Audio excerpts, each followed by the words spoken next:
I want to welcome you to the public scoping meeting for the Albion River Bridge.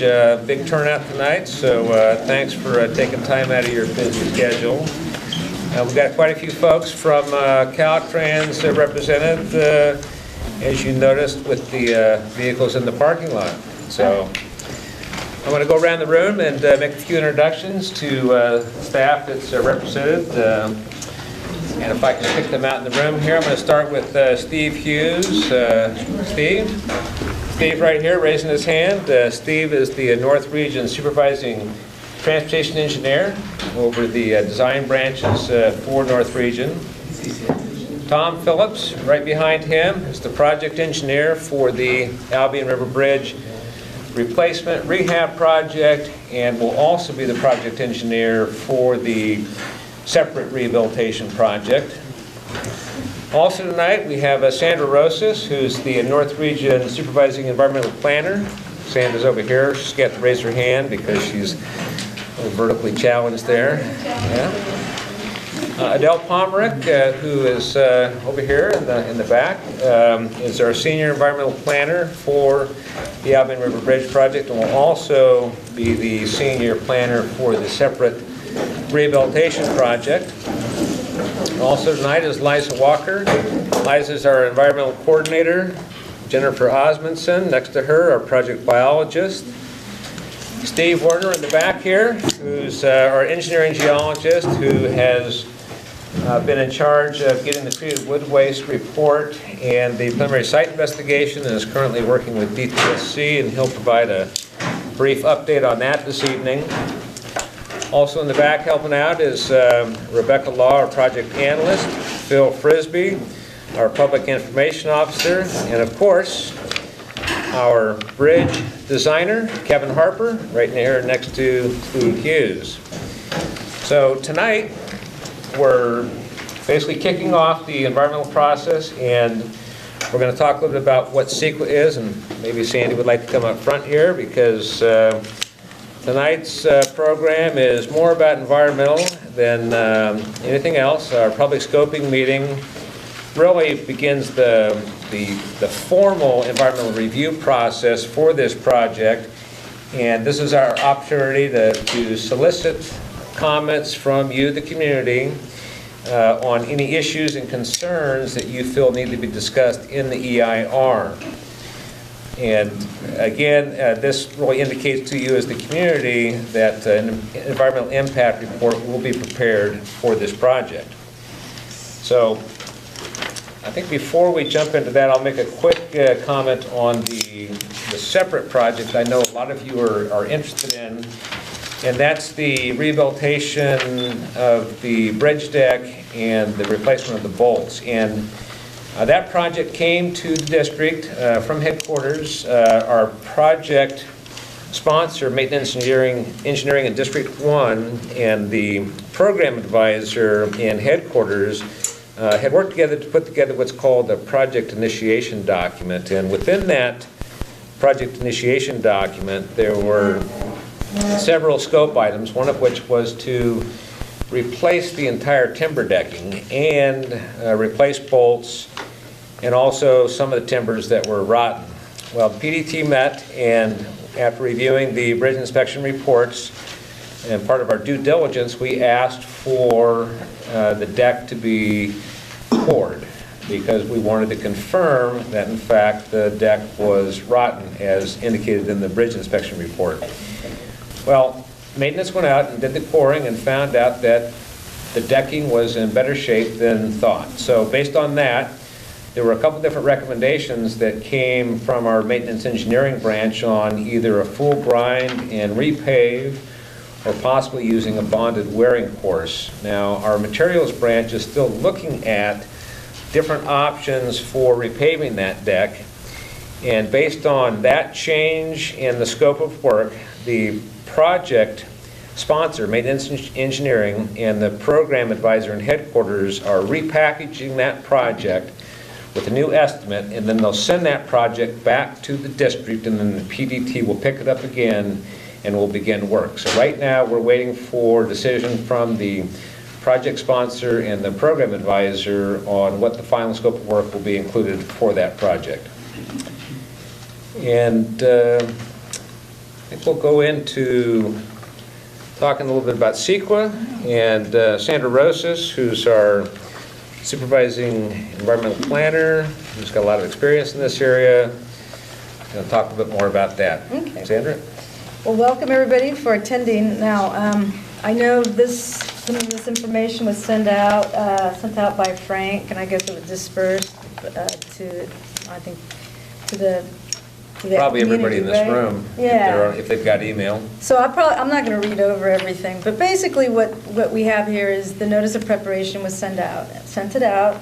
It was, and so that's kind of just tells everybody that we're going to be doing an EIR. So what we're geared to do here is trying to get some comments, solicit some information from the public to kind of say where our impacts are, kind of focus more on the environmental side of the house. I know a lot of people may have some comments regarding the bridge itself and design, but really the process that we're looking at is actually telling the folks that, yes, there's a project and we would like to hear from you, and kind of just the comments. We're going to be mostly focused on the environmental impacts, but you'll have opportunities later in the process.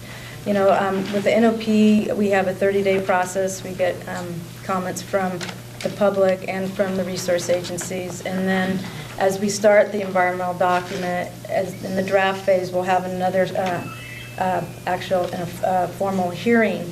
At that point, we'll have a court reporter, and then we'll have more. There'll be more opportunities to actually get more comments from the public, and from regulatory agencies. So we're here to get as much information as we can. And staff is here to help you articulate whatever questions you might have about the specific alternatives that have been described in the NOP.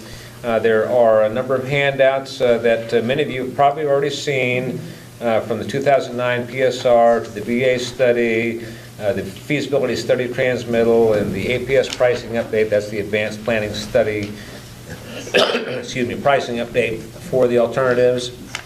And we also have a very important handout that will help you better understand what the process here at Caltrans is. It's how Caltrans builds projects. Along with that, you'll find just a layout of where we are in the process with the proposed schedule right now for the replacement rehab project. And please just circulate around the room. We'll go ahead and just answer any questions that you might have.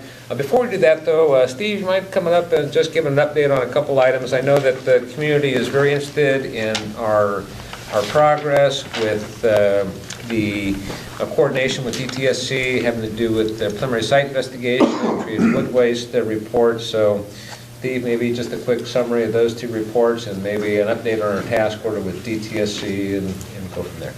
Okay. Thank you.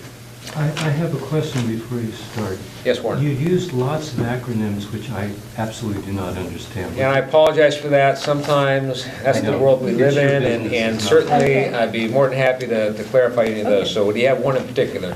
No, but I thought, I don't know if this would be helpful to others or it's just me, but as you go along, if you have an ASP, well, what does that mean?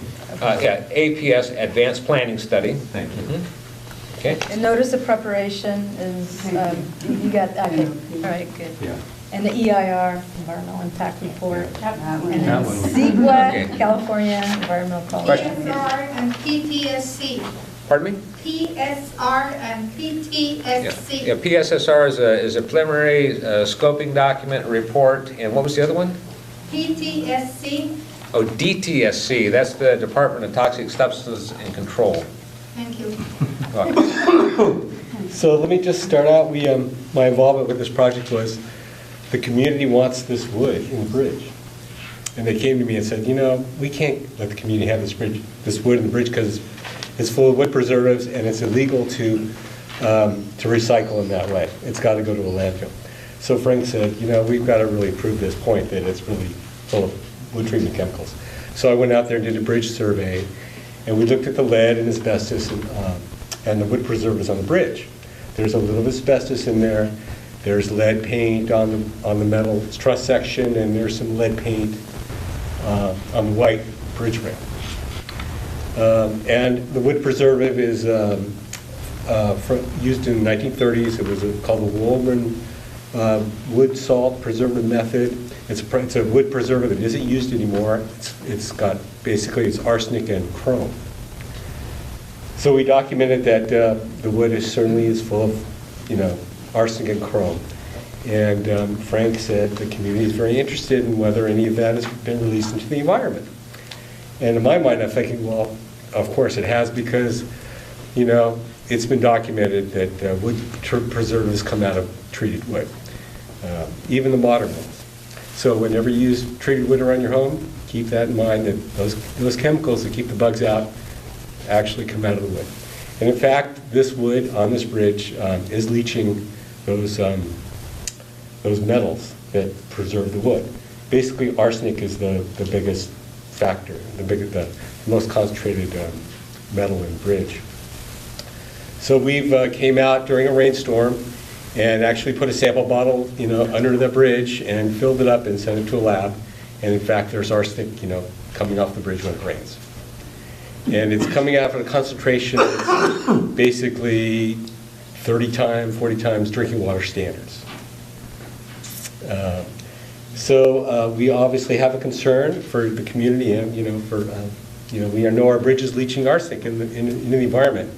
So we went to the county and talked to Trey Strickland. He said, this isn't something we really regulate. You need to find, a state agency to oversee what you found. So they said you could talk to the Water Board or the DTSC. So DTSC, Department of Toxic Substance Control, they have toxicologists and environmental scientists, and we thought that would be the agency that really should oversee this study that we're going to be doing to evaluate the effects of the arsenic coming off the bridge. So we have been discussing the issues with them. We've given them all the information that we've had, the same ones, of course, that we've put on the internet. And we're in the final stages of getting all the paperwork signed. It takes a while. The gears of government works slowly. We had to find the funding, write the task order, agree to certain fees, develop a scope of work. They have agreed to come and talk to the community. And so we're almost at we're in the final stages of getting those documents signed and getting the funding in place. In the next couple of weeks, we hope to have a meeting with DTSC and our consultant. And at that point, we're going to probably be directed to do a preliminary endangerment assessment. And basically, they're going to tell us what to do. They're the toxicologists and the environmental scientists. They're going to say, study what's living in the water maybe, study the plants, maybe study the human health. They're going to tell us what to do. They're going to drive that boat because we really don't have the expertise to do that. They're going to tell us what they want us to study. We're going to write up a work plan. Our consultant will write up a work plan and say, okay, this is how we're going to study this and how we're going to study that. And this is where we're going to drill some holes, and these are where we're going to take samples of whatever you tell us to do. We'll give that back to them as a draft work plan, and let's say we want these changes, or they'll say it's good, or whatever. Whatever they tell us to do, we're going to be doing. And we're going to go down that path and study the issues dealing with the arsenic coming off the bridge. And we've also put the project manager at DTSC in contact with Bill Heil, and I think Bill may have contacted them. Bill, is that correct? Yes, I haven't heard any word back. Okay, and they've offered to come and speak to the community separately, so you can count on their coming and providing you with critical information that I know you're all interested in. So maybe they haven't talked to you because we don't have the final funding paperwork signed, because they expect to get paid by the hour for all the work they do for us. I haven't been holding my breath. Okay. The gears are moving slowly, but they're moving. Yeah, we got to sign the task order first. And a lot of this data is going to be also disclosed in the environmental impact report. So Will Fish and Game be involved in this also? Well, they're an agency that can talk to DTSC, but they're going to be the primary agency driving this boat. But the Water Board can talk to them and tell them things that they think should be studied, as well as Fish and Game. And I'm certain that they'll take input from the community. There's a meeting tomorrow in Ukiah. The agencies will be... With the resource agencies. And this will be a discussion potentially with the agencies, this issue. So. Okay. If the committee doesn't have a question, I have a question. My name is Hassan Astane. I'm not a community member, but I'm technical advisor to a group of community members. My question is, you mentioned that there is leaching of hazardous chemicals, and you measured it when there was a rainstorm. So I have a couple of questions. Maybe Frank can help in some. First of all, how many timber bridges do you have in California? Well, we're not here to really answer those questions. I didn't come prepared with the list of timber bridges. No, This is, because Hassan, this is a follow-up public question. scoping meeting. This is a public scoping meeting, and we're more than happy to answer questions on any environmental issues and... Over and over in your investigations, you said the timber is rotten. And now you're standing here and saying that timber is not rotten.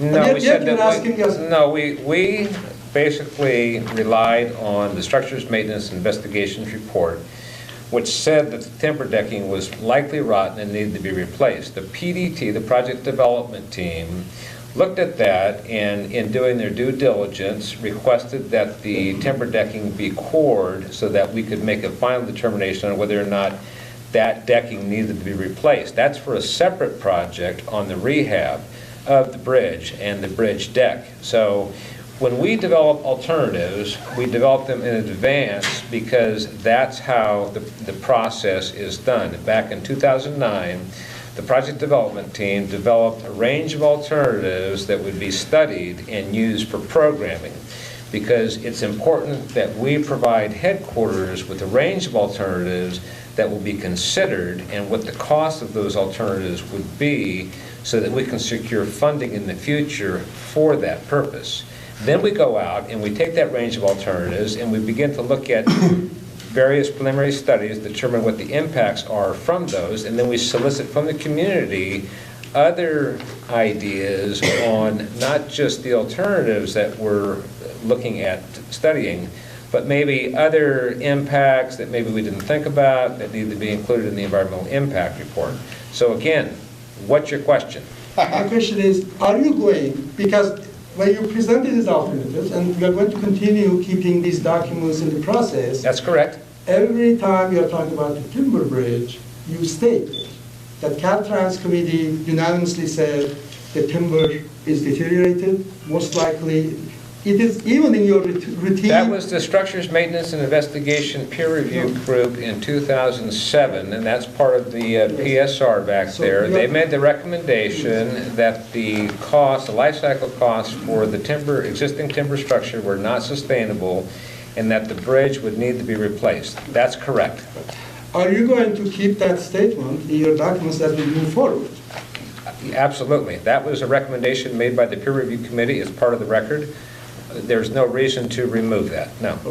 There's a statement similar to that in your 2014 routine inspection report. For those of you who are not familiar. That's correct, and that was widely distributed to this Yes. group, and that was from Structures Yes. Maintenance Investigation, and they reaffirmed from what was said in 2007. You are correct.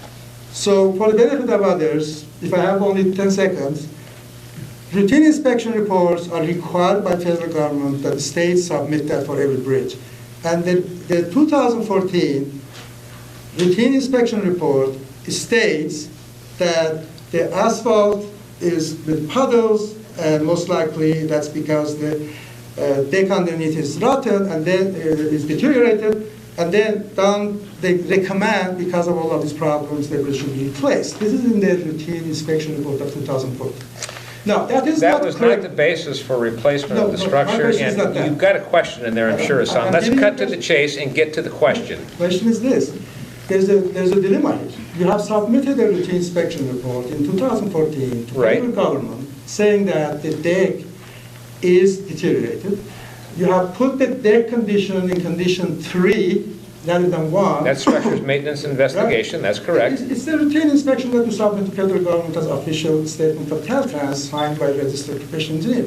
So my question is, are you going to call that report and correct it after you did the test? As this whole community is aware, when we had maintenance go out and core the deck, Structures Maintenance Investigation is going to provide a supplemental report that corrects that language on the condition of the deck. Does that answer your question? In the routine inspection report that is submitted to federal It'll be, government? that's correct, it'll be part of the supplemental structures maintenance investigation report. That answers my question. Finally, we got to that question. Okay, so I'm going to go ahead and circulate around the room here in just a minute, but go ahead, we'll have one more question here.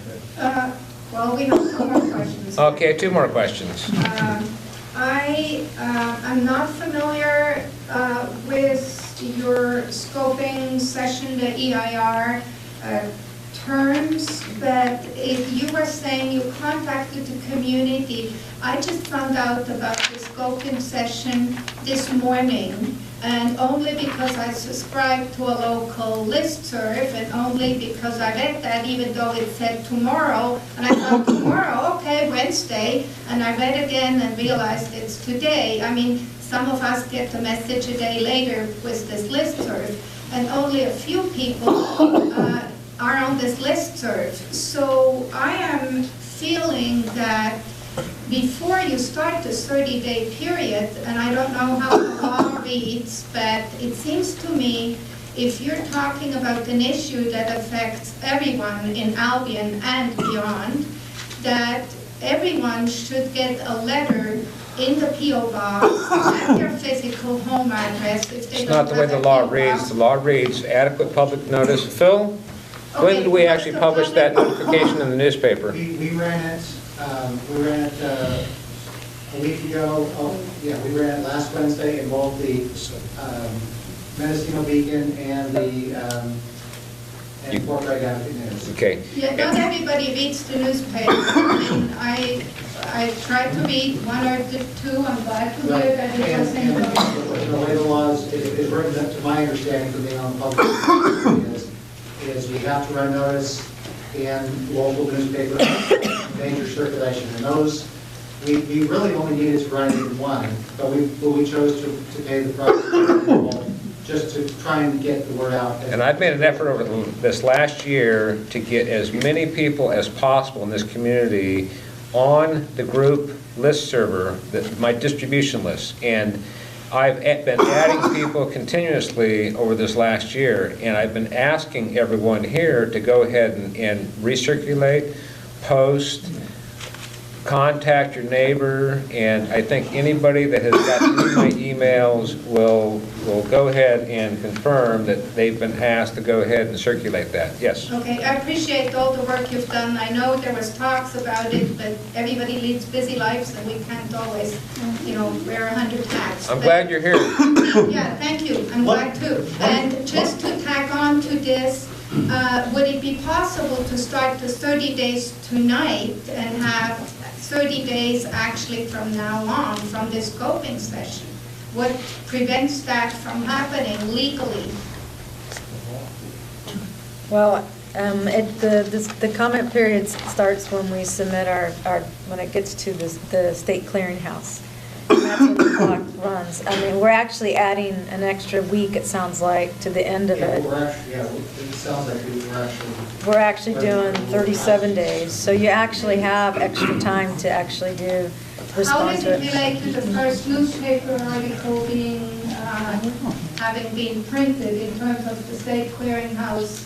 So usually what happens is that when we submit the form, the notice of, the NOE or the NOC over to the state clearinghouse, at that point, usually the coordinator works with PIO, which is Phil, and we run the newspaper ads right when it hits the state clearinghouse. So we try to give people the full 30 days to make sure, and like he stated, we ran it in the 2 different newspapers. So that's, it's CEQA requirement 30 days from when it gets to the state clearinghouse. So it's all informal. I brought my CEQA guide statute, so if you want to read it, it's kind of set up that way. But it's something that we can maybe look in the future when we run the draft. If you guys comment, the benefit is that we'll make sure that you guys get we'll at least send you a notice when the draft is out. So it's really important when you guys are here to have your email address, your address in there, so that we'll make a point to send you at least a notice to say when the document is circulating. So in your case, like if you don't subscribe to the local paper, at least we will be able to send you that copy. I want to just really quickly add, while I'm plugging ACAB, that we would love to add anybody to our mailing list. If you just send an email to acab@mcn.org and ask to be added to our email list, we'll join. Question? I have an easy one. ACAB. I'm just curious, are you involved in the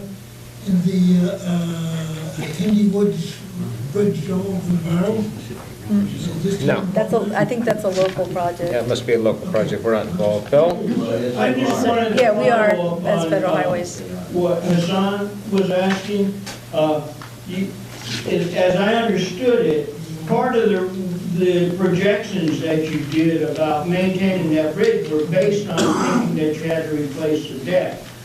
Are those projections going to be looked at as well? Absolutely, and that was a one-time evaluation for replacement of the deck, for the timber decking itself. So yes, that will be updated in the cost. And that will be reflected in the separate project, which is by our numbering system, OE200, and that right now is in the hands of the project sponsor in District 1 and the program advisor in headquarters. And the project development team, the PDT, has made recommendations for various options from materials for either bonded wearing course or full grind and repave, and has also made recommendations as far as the interim seismic retrofit.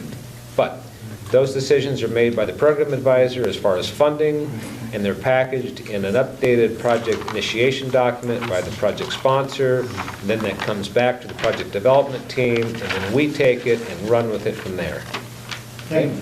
Welcome. I just want to, Sure, Kevin. when I talked to maintenance, that the corings and the wheel lines were sound, but I mean, the deck is dry rotting at the edges, working its way in. So I mean, the structural concern is okay for right now, for the interim work, but I mean, the deck is showing deterioration on the outside, where the scuppers are, where the water drips over the edge of it. Right. Can the deck be replaced without replacing the uprights? Pardon me?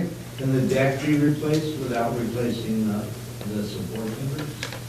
Yes, the deck could be replaced, because without replacing the support timbers. But still, you've got the problem with the internal shear rings. That's another issue altogether, and the estimated remaining life of the timber itself. And I know that there's a lot of room for discussion on that, and we'll leave that for another time. But we've got our structural designer, Kevin Harper, here, and Tom Phillips, the project engineer, and the supervising transportation engineer, Steve Hughes. So please feel free to ask them as many questions as you like, Hassan. We look forward to your comments. All I need is the report of tests, any test that you do, including the deck test. And as I mentioned in the email that I sent out, and I think that went out to Mary Walsh. Is Mary Walsh here by chance? No. Okay. And it was copied to everybody that's on my my listserv, my group email, that we're waiting for structures maintenance investigation to provide the supplemental report. And as soon as I get that, I'll distribute it. Thank you. Let's mill around the room.